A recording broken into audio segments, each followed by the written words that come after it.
internet, we are back, and I have two special guests here with us. One you know very well, the friendliest Sergeant Major of Special Forces I've ever met, unless he's on duty, of course. SW Fourie, SW Fourie, Stalk Fourie.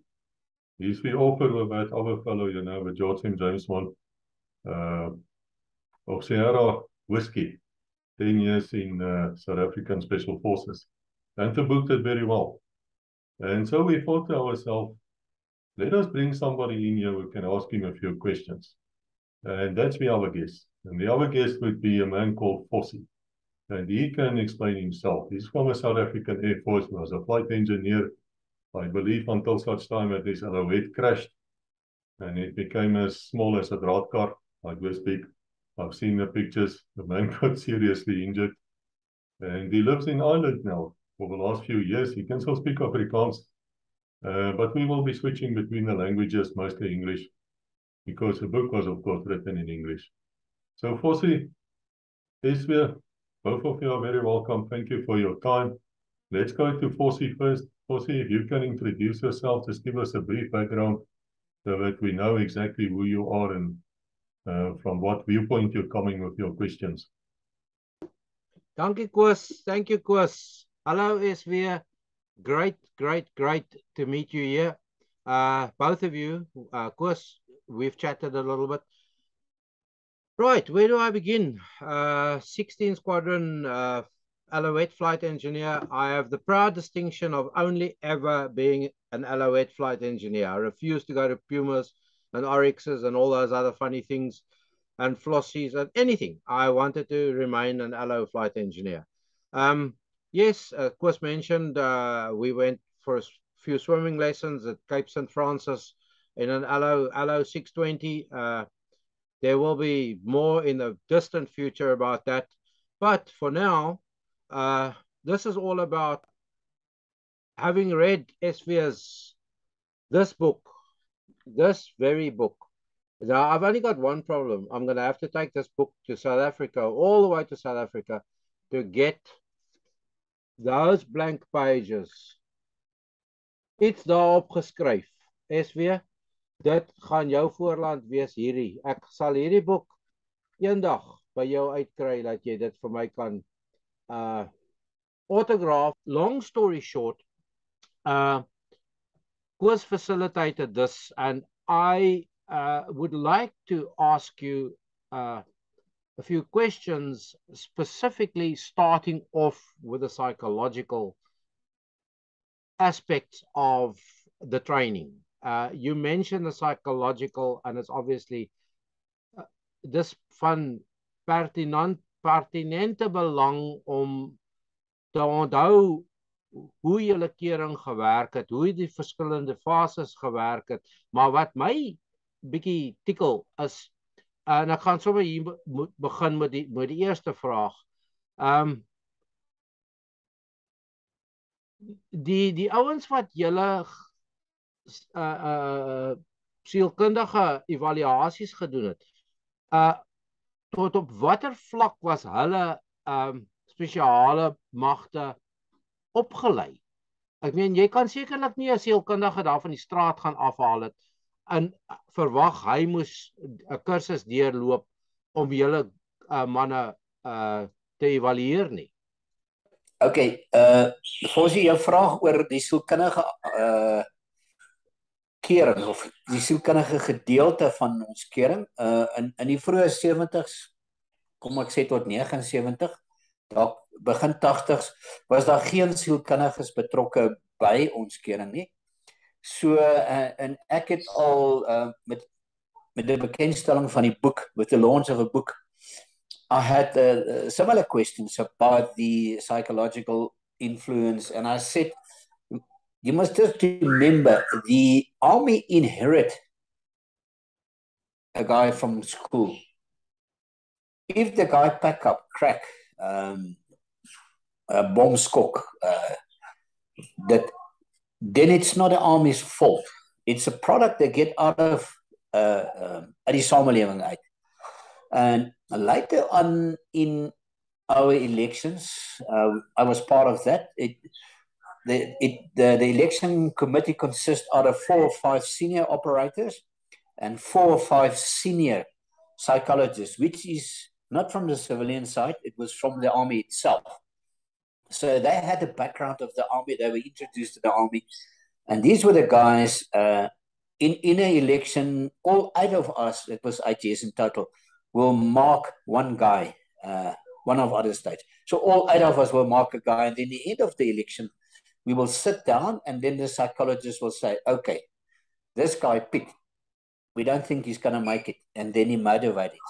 Then we look at each and everyone's report, and it was quite interesting that the psychologists were more strict on letting a guy go through or not than the operators. So we would look at a guy and say, okay, yeah, this guy can carry the 50 kilograms for, at that stage, the election was only 72 hours, but they would look at the broader picture. Would this guy fit in a small team? Is he going to drop the small team? Because each and every guy is needed for a specific reason in a team. And that way, it was, I would say, a more thorough election than the ones we did. And in our election, you would find that the guy physically did go through, but then we would realize afterwards, this guy would have, he mustn't have passed the elections. And then the system would work him out. By the system, I would say the other operators will work a guy out that not supposed to be there. Okay, Vossie, I hope that answers your question. Okay, yeah, that answers. Can I just sort of expand slightly on that?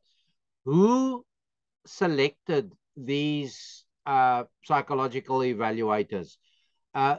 You've mentioned now that they are army, they military already, but who decided this guy over that guy, or this guy would be more suited to go and select you guys?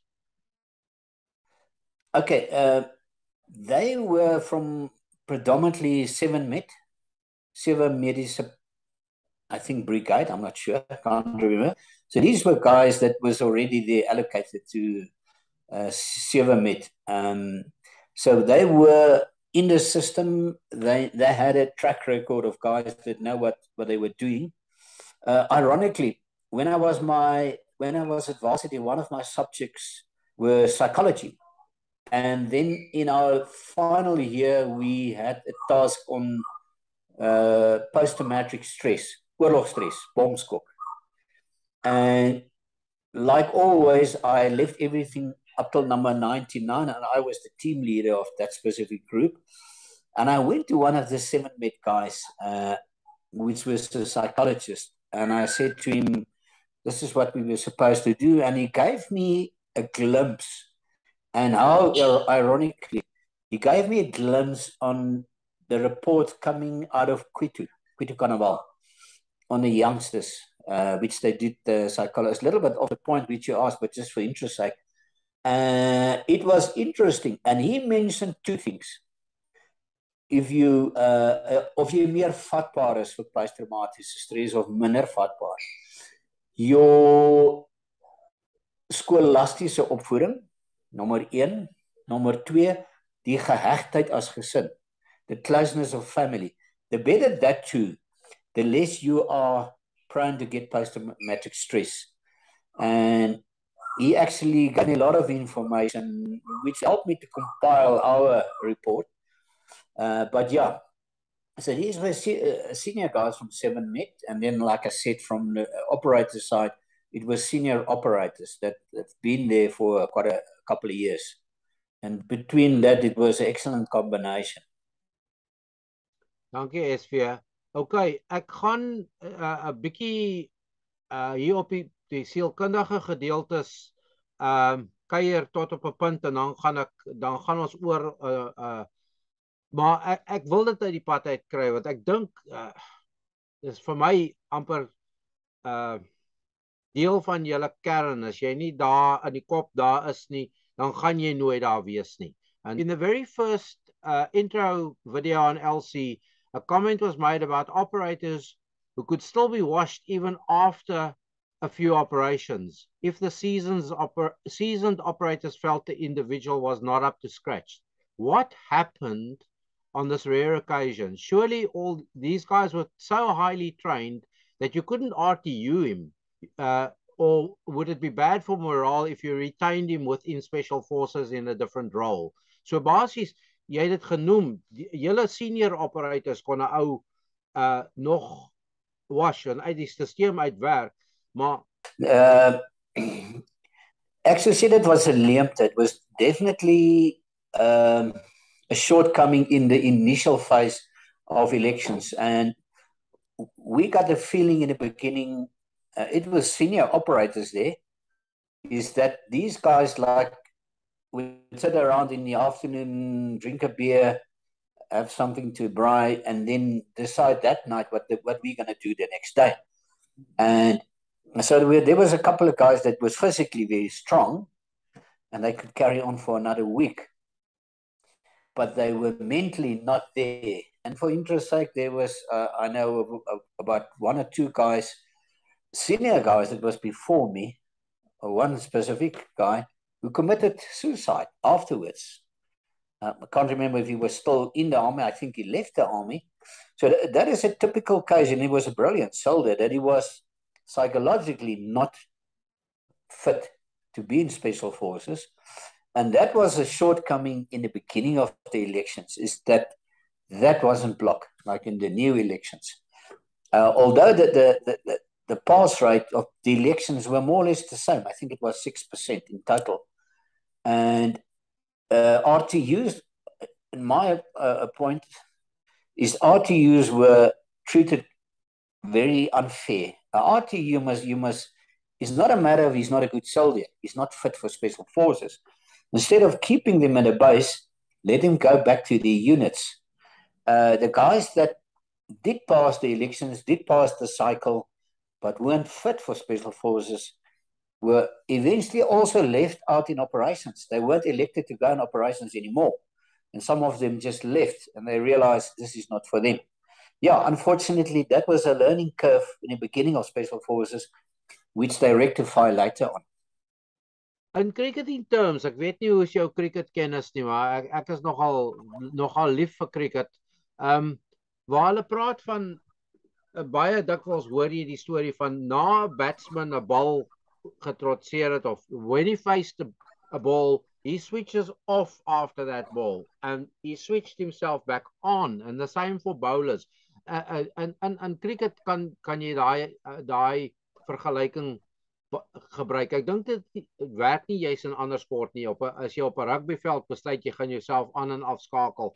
Maar my punt hier is, julle ouens, veral in die begin van die boek, en julle Mosambiek take waar julle vir weke en partykeer vir maande, julle is ingesmuit en daar het julle geoperate vir daai hele tyd. Sekerlik die menslike brein cannot stay switched on all the time. Het jy 'n trigger, of het julle 'n trigger, of is julle geleer hoe om spesifiek aan te skakel en af te skakel? Want sekerlik julle het nooit fisies heeltemal afgeskakel nie. Daar was nie regtig uitlaatklep nie. Kom ek praat nou spesifiek van operasies in Rhodesia in die Gaza Russian front. Is jou breek was maar daai periode wat jy teruggegaan het na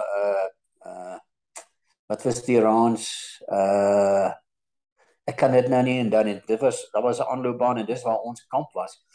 En daar was jou die breek maar om te kuier saam met die ouens, en dan is jy 3-4 dae daar, dan ontplooi jy weer. Ja, in die bos is daar dan tye wat jy kan afskakel, where you can switch off from the moment it gets dark. Then you can start relax, but there's always you in body pairs. There's always one of the two guys is awake, and then when we go to sleep, then of course you are relaxed, and then we're up at 5 o'clock in the morning again. Then you switch on again, but you can't be 100% switch on all the time. your senses get better, your smelling, your hearing, your sight. So you would pick up small things, like our first contact. I remember it was a trumpeted hornbill. Wat noem is dit in Afrikaans? Boskraai. En hy het geskrou, en I remember from survival courses that he would only make that noise if there's something disturbing him. But what we didn't realize is that he picked us up, but he also picked up the enemy on the other side. So on top of being switching off and on, your senses pick up these things that were part of your training. That you say, okay, as jy tarantaal dit doen, dan beteken dit, is iets fout. So that immediately trigger your alertness again. So yeah, your alertness will go up and down, and of course, the more tired you get, the more your alertness will drop. Unfortunately, that's part of being a human being. Thanks, SV. Okay. So op 'n ligter noot, jy noem slaap. Ek snork, so ek sal nooit ooit in my lewe gaan spesmagte word nie. Hoe het julle sekerlik omtrent elke mansmens op hierdie planeet snork. Wat het gebeur in die bos daarmee? Okay, ja, ek onthou nou spesifiek aan 'n operateur, senior operateur net 'n jaar voor my. Daai was sy ironies sy eerste en laaste operasie.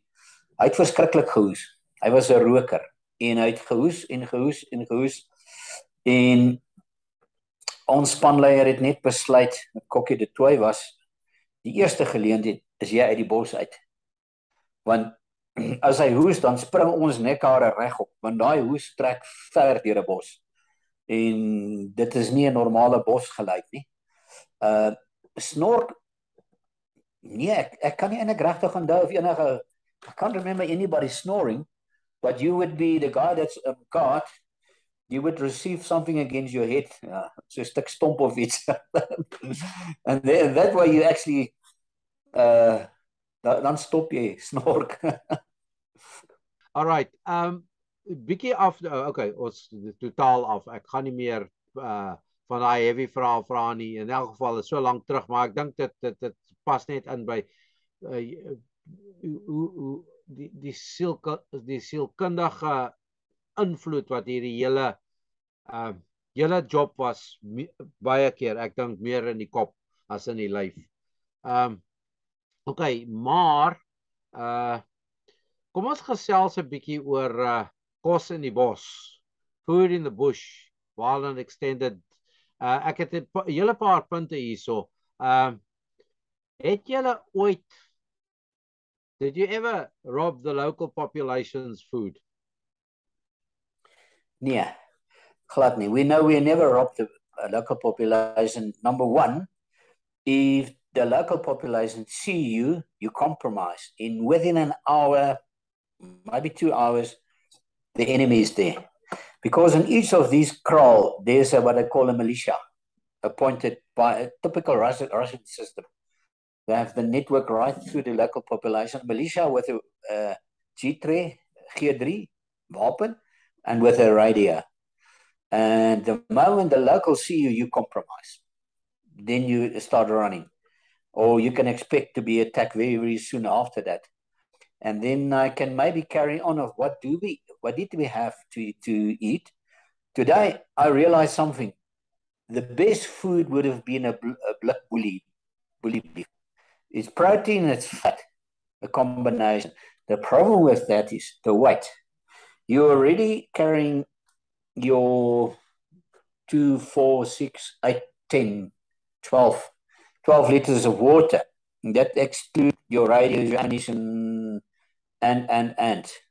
So we were predominantly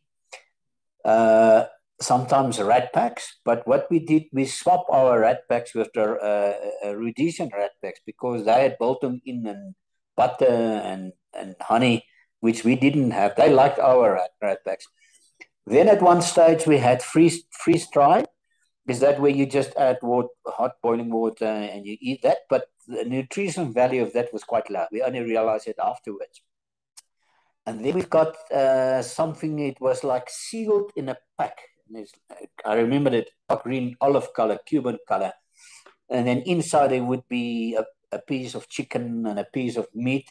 But that was luxury. And it only came in with, it wasn't something that we received always. So yeah, the food was very limited. If you think about it, basically rat packs, if you don't want a rat pack, we swap it with a Rhodesian rat pack. And then that was basically that. Nothing like energy drinks and all that stuff. That's, yeah, that's a pie in the sky. All right. There was one more question. You've already mentioned the rat packs and the swapping out and all of that. Did you ever take a chance to hunt in the bush on operation? Did you? I mean, you come from a background on the farm where you hunted for yourself, but were you ever prepared to take that chance when you there's free meat here, or you know what I'm saying? And also, did you chance prepping it in the bush, or did you just not do it, not bother with it, too much effort? Okay, ons het nooit gejag nie. Die oomblik wat jy skoot skiet is jy gecompromise. So daar is nie 'n kwessie van jy vanaand kan jy nou lekker steak eet nie. Nee, nooit nie. Nooit gejag nie. Nooit van die locals se vee gevat. Nooit van die locals se kos gevat nie, net dit wat jy by jou het. Dit maak alles sin wat jy sê. Met ander woorde, julle het maar bos toe gegaan en julle het baie maar terug huis toe gekom. Dis dood eenvoudig tussen my gesnorkery en my honger sal ek dit nooit gemaak het nie. Nooit. Okay, nou gaan het 'n bietjie aanskuif na iets anders toe, soort van bietjie, kom ons gaan hier na die linkerkant toe. Het julle ooit pilot of aircrew extractions geoefen? Het julle dit of dit nooit in julle curriculum ingekom nie? Okay, so met ander woorde, waar ons moet inoefen om, daar is 'n Mirage afgeskiet, ons met die pilot gaan uithaal, of 'n chopper het geval. Nee, nie wat ek kan onthou nie. Nee, wat wel gebeur het, ek het nou met een operasie, was ons op bystand. Daar was airstrikes dieper in Angola, en ons is op bystand. Ons het letterlik in ons dingwag gesit, in die C30, terwyl die airstrikes aan die gang is. So die oomblik as een van hulle in die moeilikheid beland, dan was ons reg om in te spring, met die doel om hulle uit te evacuate en uit te vat uit die area uit. Maar ja, gelukkig was nie een van hulle wat raak geskiet was nie. Die naaste wat ons daan gekom het, was met 2 Alouettes, toe ons die Rhodesiërs het Alouettes gebruik om ons uit te kom alweer na ons employing, en die een spesifieke keer het hulle ons kom uithaal het met 2 Allows. They used, it was a little bit late, so it was already dark, and they used the railway track as navigation point. And unfortunately, on the railway track was also the enemy's anti-aircraft, and they picked us up. And I remember I was sitting in the door, and the next thing you hear, it's like a train coming past you. Must have been 23 mil. It was quite a heavy caliber. You could see the traces and the bank, the alloys. Now they were completely off track. And then eventually one of them ran out of gas. What was it? Afgas. And they dropped in the middle of the bush somewhere.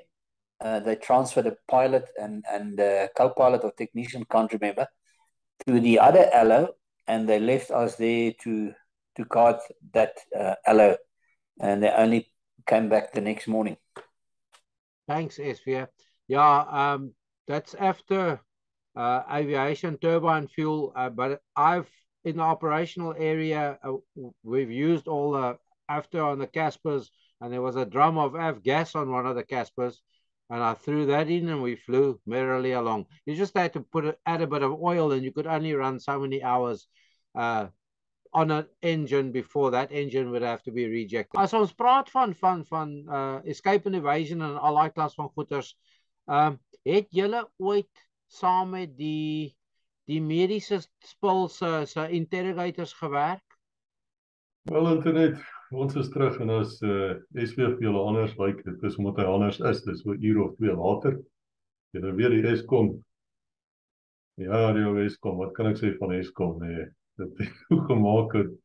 Die hele legacies vir opnames is totaal rondgeneuk, wou F-woord gebruik het.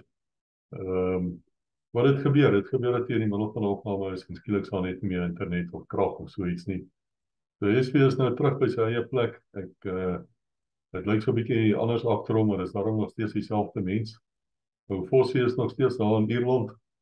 En ons het oorheen gekom, ek gaan so 'n paar vrae vra.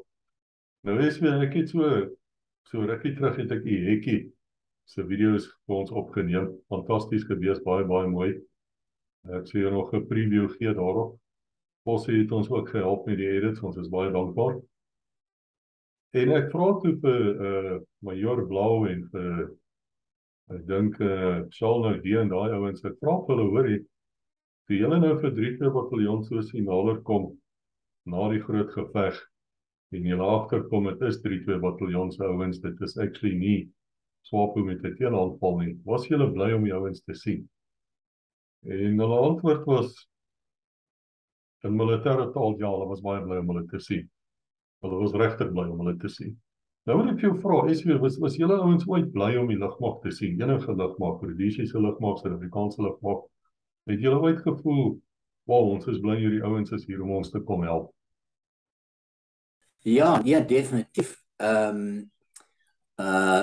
Verskeie kere het hulle ons kom uithaal, veral in die begin altyd daar mos ek dis waar ons maar begin het. Waar die LO's ons kom uithaal het, nadat jy 3 weke, 4 weke daarin was, selfs 6 weke. Dan was dit altyd lekker om daai klank te hoor van die LO's wat jy kom uithaal vir 'n paar dae hoef jy nie oor jou skouer te loer nie. En dan het ons ook met die Hueys gewerk vir 'n kort rukkie. Weerste gevoel, dit voel altyd of jy uit hom gaan uitval. En dan natuurlik ja, die een kontak wat ons gehad het waar Erasmus, ons spanleier, gewond was, klein SWAPO en Dion, dink ek, daai het ons ook om uithaal. Dit is die lekker klank, lekker geluid om te hoor. En natuurlik met die basisaanval wat ons the base attack we did in the northern part of Mozambique. The allies that came in like hornets, they were gunships. So while we were, just before we started the attack, they came overhead and they were shooting into the trenches with animals. Yeah, and then with the Puma, you always know, yeah, you're going home. In Angola, we were always airlifted with Puma helicopters. So yeah, it was always a nice sound to hear. Of course, the Kotzé sound is not that nice because you know you're not going to land again with it. You're going to bail out somewhere in the sky. So that noise and smell of the Kotzé is not something in these nice memories. And then, of course, the C-130, always you're going back to South Africa. Yeah, the Air Force was always sound. Okay, nou sien ons nou hierso, het jy eie mond gehoor het dat jy baie bly was om die lugmag te sien.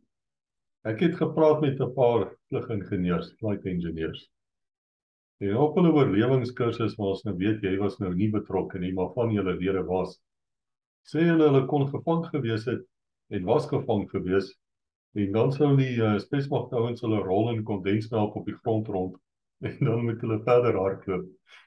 Ek wil net weet, soos ek nou die dag ook vir jou gevra het met die koue water, ons het so, ek moet net vir julle sê hier aan die ander kant, ons het 'n ou scope artikel gekry, wat gaan oor die spesmagte, baie interessante artikels wat so hardloop, ek weet, dis die ou grapie, jy koop die scope vir die artikels natuurlik, net van niks anders nie. En as julle nie oud genoeg is om te weet waarvan ek praat, dan vra jou pa, nie jou ma nie, dan vra jou pa waarvan ek praat. Maar in die artikel sit die arme ouens daar, dit is duidelik op die donker fase, hulle is sit in so 'n ry. Hulle het hulle hande lyk my is gebind agter hulle rug. Hulle het sulke doeke oor die kop. Die meeste ouens lyk my is kaal bolyf. En dan gooi hulle hierdie ysige water op dit, op die arme ouens. Ek weet jy was baie betrokke met hierdie yswater. Ek wil amper sê dit was jou idee gewees, jy van die begin af. En soos ek vir jou nou dag persoonlik gevra het, gesien in die kondensmelkoutjie wat daar rondgerol is, die koue water, voel julle nie bietjie simpatie miskien vir hierdie ouens nie? Ja, Koos. Ja, die wateridee het ironies by my begin. Dit was glad nie deel van die kering nie. Dit was nou natuurlik die kering waar die instrukteurs, senior instrukteurs en die sielkundiges by was, en dan die laaste been is waar hulle elkeen op hulle eie loop, en dan gryp ons hulle en ons trek 'n sak oor hulle kop en ons bind hulle vas. En dis toe dat ek nou daar in die instap vrieskas gaan kyk en ek sien die drom water daar. En dan skep ons dit en dan gooi ons dit nou oor die mannetjies, en dan later as jy so aangestap kom, maar as dit op grys, dan kraak dit so, en dan begin hierdie ouetjies al so ruk van die koue. Maar ironies, hulle was op daai stadium, they were about 30 minutes away from finishing the selection course, which of course they didn't know that. And if I remember correctly, there was about 2 or 3 of them that packed up the onzekerheid was just too much for them. And they packed up, and I remember Fourie would not untie them. For one other reason, he decided to leave them another half an hour, even if they were begging to go. And yeah, of course, thinking about it afterwards, maybe he thought, let's see what influence this will have on the other members on the election course. And yeah, 2 or 3 of them just packed up. And half an hour later, it was the end of the selection course. Ja, ons het nie regtig vir hulle jammer gevoel nie. Okay, ek het een laaste vraag. Ek verstaan hoekom julle nie vir hulle jammer gevoel het nie. Mense, oorlog is iets verskrikliks en ek dink dit was nodig. Maar in jou ervaring is weer, wat sal die ou die vinnigste laat breek daar, of ek wil nie die woord opkrek gebruik nie, maar begin kwaad word of sy meer verloor. Sal dit wees as jy hom nou petrol brood voer, of as jy hom nou nat gooi, of jy hom net rondneek? Wat is die mees effektiefste om die ouens uit te werk? In ons geval, met ons informele kering, met informeel, daar was instrukteurs vir 3 weke saam met ons, het hulle met al aan die dag kom. So bijvoorbeeld, eerst vir ons 'n lysie te laat maak en sê, okay, wat ons als wil doen, en dan sê, jy moet al die geld insamel, en jy sien nooit hier daai geld nie. They would buy beer and meat and have a nice braai. So that was one way, and then they would say, come on guys, today's the last day. And then just an hour later, they would come and say, no, sorry, you've still got another 2 weeks to go, another 3 weeks to go. So the older instructors were more sadistic, to put it that way.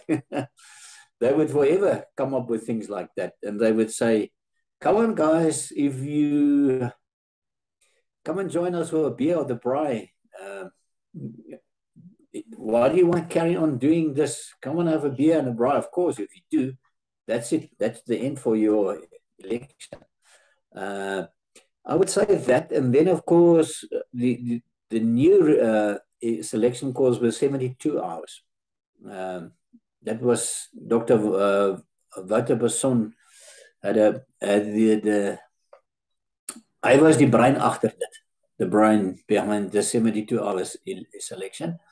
And the idea with that was to keep them awake for 72 hours, different exercises to cross the drum with water. And of course, that was totally different than the previous, and then the old selections is where you don't talk to them at all. You would walk in your civilian clothes with a clipboard. They would ask you questions and you ignore them.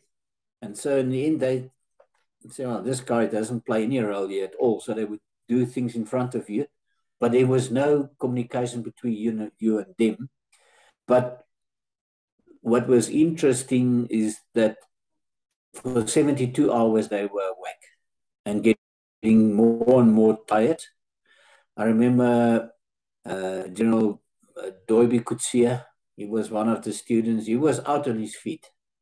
How he made it, it was just pure brain over matter. And but as the second day, the real characters of each guy start appearing. And that's where the psychologists would pick it up. We would start to think, oh, well, this guy's just tired, but they would pick up small things that we would miss.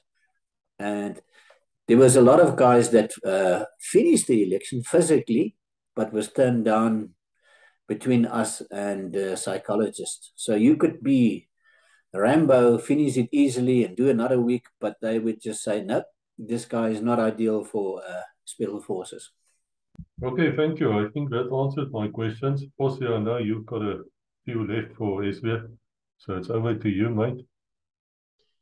SW, ek gaan vinnig hierso vir jou 'n ding. Koos het my daar iets laat dink. Of my herinner aan 'n ou memory. Jy het genoem van die Allouets in Rhodesia.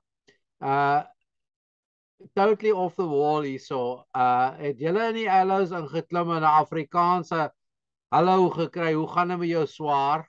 So nou en dan? Ja, ek kan nie spesifiek onthou nie. Wat ek kan onthou is ons inklim in die Allouets het hulle neuse toegedruk. Want jy weet nou was al 'n goeie 4 tot 6 weke wat jy laas 'n bad gehad het. So as jy daai klere uittrek, dan staan daai klere so regop. Ons het met die Dakota pilots, ek vermoed van hulle was definitief ook Suid-Afrikaanse pilots. En dan was daar die een aanval. There was the one attack where a Puma helicopter was shot down with an RPG. That was a very sad. It was the pilot, the co-pilot, the technician, South Africans. And then I think about 8 or 10 sappers from Rhodesia with explosives. So it was a massive bang. That was Puma pilots, South African pilots. The guys visited that site, and the feedback I got is that the locals actually buried the guys, and they had them crosses on, and they had a fence around it. Just for interest sake, what happened there, because it was long after the war before the guys could win back there. But yes, yeah, I think we never talked to the Dakota pilot or the Alouette pilots or the Puma pilots. Back to where we were before the power got removed from your location. Ons sal nie sê dit was gesteel nie, sal ons. Anyway, ek was besig daar om 'n vraag te vra oor die SAMS, die South African Medical Services, die interrogation ouens. En toe gaan noem Koos dit ook die gewatergooiery op ons land survival, het hulle ons ook gekopdoek en gegooi met die water, daai ouens. Het julle ooit saam met daai ouens gewerk? Want ek dink hulle het geoperate grootendeels in julle basis in Andangs. Nee, glad nie, nooit nie. Ons het nooit nie, as jy ou gevang het, is hy oorhandig either aan die veiligheidspolisie, dit sê vir jou wie ons gevang het. En of dit swap is of so, is ons het nooit betrokke by dit nie, want dit was nie ons veld nie, daarbey betrokke geraak nie. Nou na van julle operasies en na die operasies en die likes, het jy na jou 21ste verjaarsdag, daai ek dink dit was op Amazon, het jy julle manne wat daai eerste klomp operasies van daai aard, sabotage tipe van operasies, het julle instrukteurs geword spesifiek 'n tank opblaas in daai klas van goed. Ek wil nie hier in firewood ingaan nie, glad nie. Ek wil vir jou vra, jou ondervindings en het jy dit oorgedra aan die jonger garde? Ja, ons het. Of natuurlik, hele paar van ons, ek was afgedeel na die skool toe, spesmagte skool, so ek het springstofopleiding gegee. Maar waar ons spesialis ladings gebruik het die ouens van EMLC vir ons die opleiding kom gee. Nou, daai opleiding het ek nou weer gebruik, toe ons was 3-4 maande ontplooi, het ons UNITA spesmagte opgelei. Dan het ons hulle spesifiek op al hierdie tipe ladings opgelei. En dan het ons byvoorbeeld nou clandestine springstof gedoen. Dit het Dr. Win and Joint vir ons geleer. Hoe jy 'n fiets 'n booby trap kan maak. So baie ons one night stands operasies waar jy 'n limpet gaan sit op 'n fuel tank.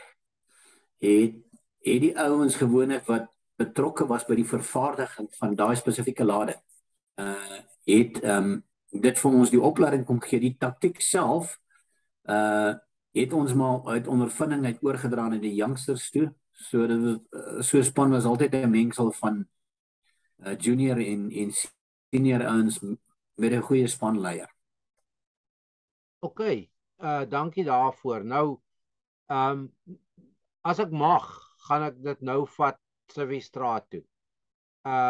Daai tipe van opleiding van jou / van julle. Die boek is oor jou, so ek wil nie die hele betrek nie. Het jy Civistraat toe gegaan hiermee? Met ander woorde, het jy 'n blasters ticket in Civistraat gehad? Ja, Vossie, specific, the one course I specifically did was IED, OED.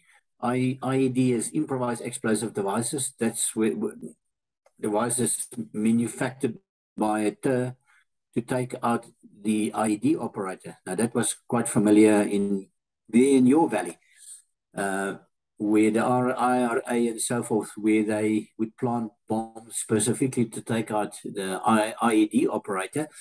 Now, ironically, my first year in Tuks, University of Pretoria, there was a shortage of IED operators.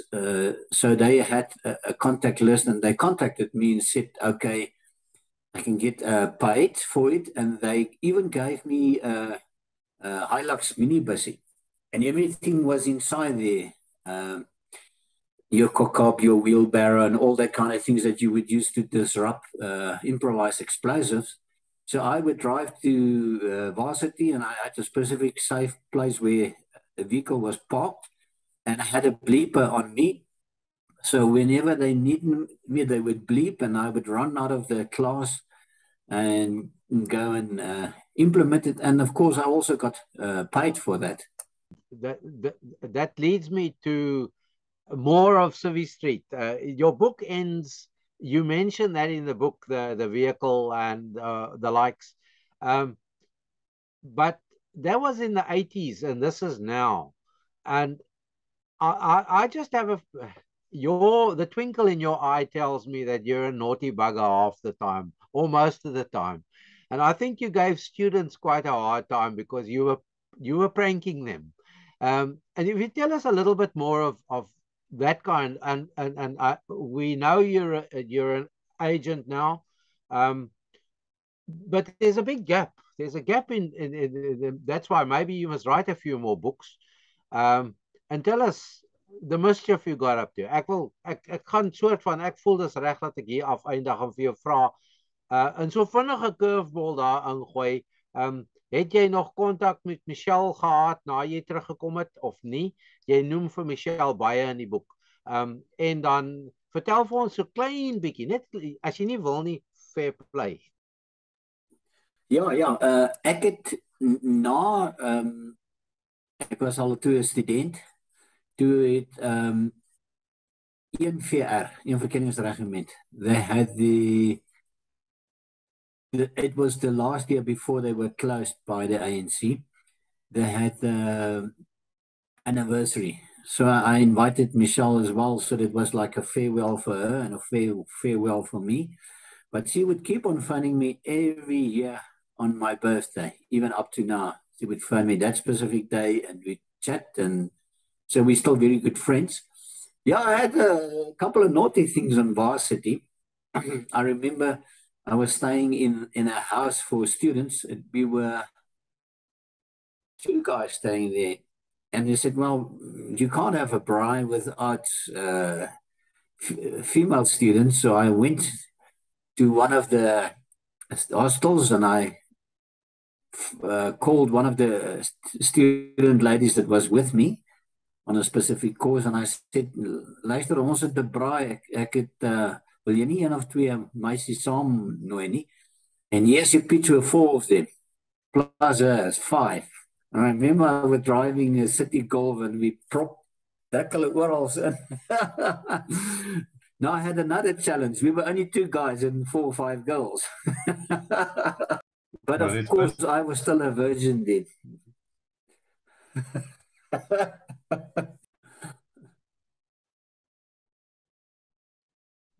Vossie, wil jy nog iets sê? Sorry, jy het halfte van Angola opgeblaas, maar jy was nog 'n virgin. Baie mooi, ek val daaroor. Anyway, ek het eintlik een van my kernvrae gemis hierso, maar is meer 'n stelling. Een ding wat ek agtergekom het, en ek het dit al met Koos gechat oor, julle spesmagte, almal van julle geloof hardloop diep. En ek een van die ander jou kollegas het gesê, ja, julle mag nie Afrikaanse Bybels gedra het nie, maar een van sy pelle het 'n Afrikaanse Bybel gedra. En dit was een van my vrae. Het jy jou Bybel gedra, en het julle openlik in die bos gelees as julle kans gehad het, op operasies? Ja, ons het die spanleier en ons het baie keer we prayed before we were deployed. And yeah, the guys did read the English versions of Bibles. If it was the correct version, I would never know. And then, of course, I got involved with spiritual warfare afterwards, and I would say that is a very much more interesting subject. I'm not going to go into that now, but one incident was the Marikana slaughter, where that 40 miners were killed. Our church, Hama Christ, who were involved with the spiritual warfare to break that spiritual war up and evil on that, so much so that a week later everybody was sitting around a table. It was not a physical talk, it was a spiritual warfare. And yeah, so that's a very interesting subject. And I can see on the groups that we are, the guys like to pray for each other, like to pray for each other's family. So yeah, they realize that we've got another 10 or 20 years, or myself another 30 years, and then we depart from here. Yeah, so that's getting more and more important for us. SW, ek sê vir jou, Suidwester, soos jy gesê het in jou boek iewers, jy het die regte, you got the right initials, Suidwester. Ek smal daaroor. Ek gaan vir julle albei dankie sê. Ek gaan vir julle sê dankie, en ek hoor waar jy vandaan kom met die spiritual warfare.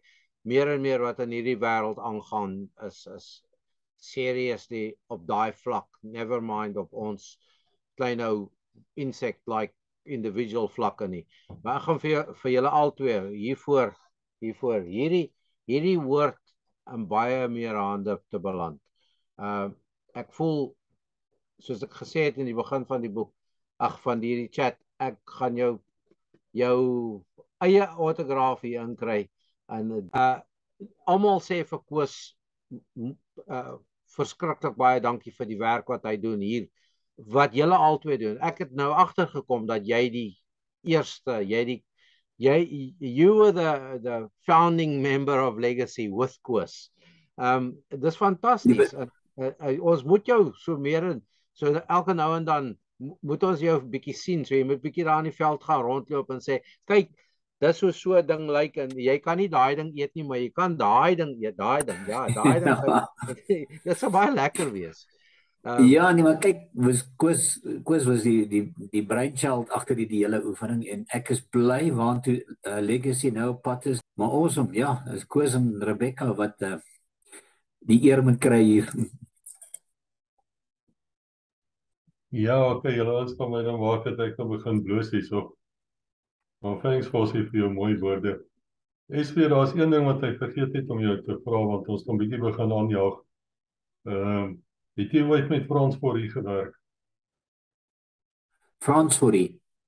Ja, kolonel Fourie. Ja, ja, Frans het, ek dink onder andere die verkenning gedoen op die Geraldbrug. So hy was saam met ons met daai employing. Hy moes natuurlik vooruit loop en vir ons wys waar ons moet loop en nie moet loop nie. En ek kan nie onthou of ons ander operasies saam gedoen. Frans was mos op die einde 4VR toe. So ons was meer saam met 5VR, want ons is altyd maar in die bos. Maar 4VR net as ons so maritieme ontplooiing gehad het. Ja, ek onthou ek het iets gesê van hy en Koos was betrokke by die eerste groep toe die aanval gebeur het in Maputo, wat ons nou nie in die boek gesit het nie vir obvious redes. Kan nou nie die operasie se naam onthou nie, so op die punt van my tong, waar die Rhodesiërs ook betrokke was. Ek dink hy wat Frans Fourie vertel ons sy storie uit oor die heining geklim, wat afgeskakel was, die kragheining, obviously het Eskom gewerk in daai jare. En toe val hy agteroor en hy hang onderste bo en nou Koos het 'n hele ruk gevat om hom te kom help. Dit is nog wel een van sy snaakse stories. Maar nou moet ek vir julle sê, nee, ons is baie bly dat hierdie episode gemaak is, want ek het lank gesit en dink of ons so iets moet doen, waar ons 'n leser van jou boek nooi en sê, hoor, ek kom praat met jou. En ek dink as hierdie een werk en ons genoeg ouens wat belangstel, sal ons weet, as hulle weer met die, as daar nog ouens is wat graag met jou wil kom praat soos ons nou gedoen het, julle is welkom, maar jy moet die boek gelees het. En nou moet ek ook vir julle sê, en ek sal nou in Engels maar sê, we have a disadvantage here, SW and myself, simply that our disadvantage is that we've recorded these things, the first recordings, 14 months ago. And some of them were recorded late at night. We had to wait until your children went to bed, things like that. And since then, we've recorded hundreds of videos. So I can't remember every single word.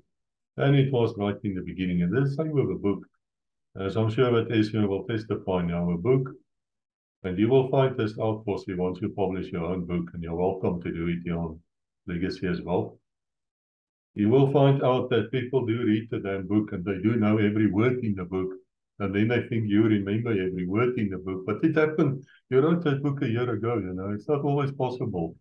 So I have to ask you people just to be patient. If it looks to you like we don't really know, or we're struggling to find the right context, that's why. It really is. You've just read the book. You've just saw the videos. We didn't. We've moved on. So the other thing is I understand now that this book is available in South Africa on print on demand. Now that is one of the most brilliant things ever. That means that there's a website in South Africa at the printer's office in Pinetown. We hope they don't get burnt down in the coming riots. We pray for that. And that means if you want to read this book of SW, Sierra Whiskey, 10 years in South African Special Forces, you can order it one by one. In other words, you can get one book and they will print it out for you. You will pay the money for it, of course. You will then pay some courier and it will be delivered at your doorstep. So that is true. I think we've got that arranged now. Yes, and I believe it's bubbled something. The courier cost is very low. And of course, Postnet as well. Postnet charge you 100 Rand for anywhere in South Africa, up to 5 kilograms. Yeah, we're going to have a book launch in September. I was invited by a farmer. I'll give you the detail, Koos. It's in Northern Natal. So he's selling tables, eight per table. But I'll get a detail and I'll forward it to you. And I suppose your friend James Taker will also be there to stand and laugh when people try to put on this rucksack from you, like after last time. It was interesting. With all the book launches, I had the rucksack there with 50 kilograms. I actually like to drop it to 40 kilograms. The one guy that could pick it up was Dr. Stefan. And when he was standing like this, I think he said to me, I must help him now to go down again. I think he nearly torn a muscle on the inside of his leg. Then they had Prince Alfred Hamlet.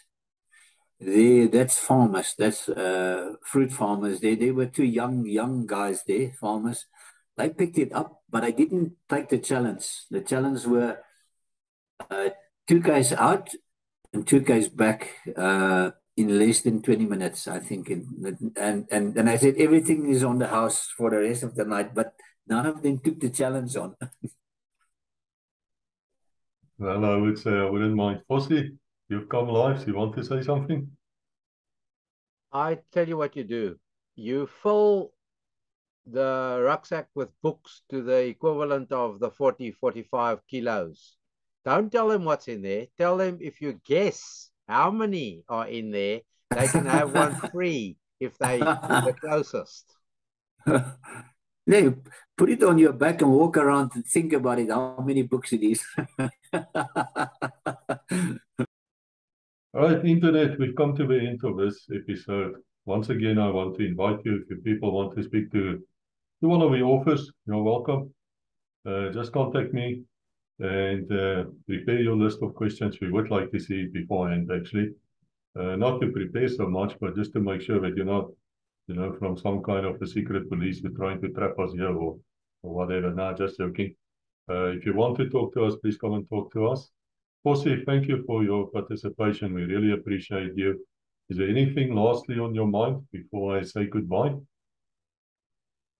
Just for all the guys that are going to start writing down in the comments below how unprofessional and how I look, this was my first time, folks, my first time doing this. So to Koos and Sierra Whiskey St. Vester for putting up with me, thank you. I love this. I could potentially help you again if you want me around again. Thank you very much. Much appreciated. Awesome, Vossie. But now that when you showed your fingers like that, there's a guy on Facebook. Is it you that got all these intelligent clips that comes up? I don't do Facebook. Klaar, I don't do Twitter. I call them nasty names, so it won't be me on Facebook. I have a tiny little YouTube channel, and that's it. Great, excellent. But thanks, Vossie. Great talking to you. Thanks, Koos. Koos, I'll forward you the details of the 23rd of September for the book launch in the Northern Natal. It's George. I remember George. Can't remember George's surname, but it will be on his farm. Great. All right, answered it.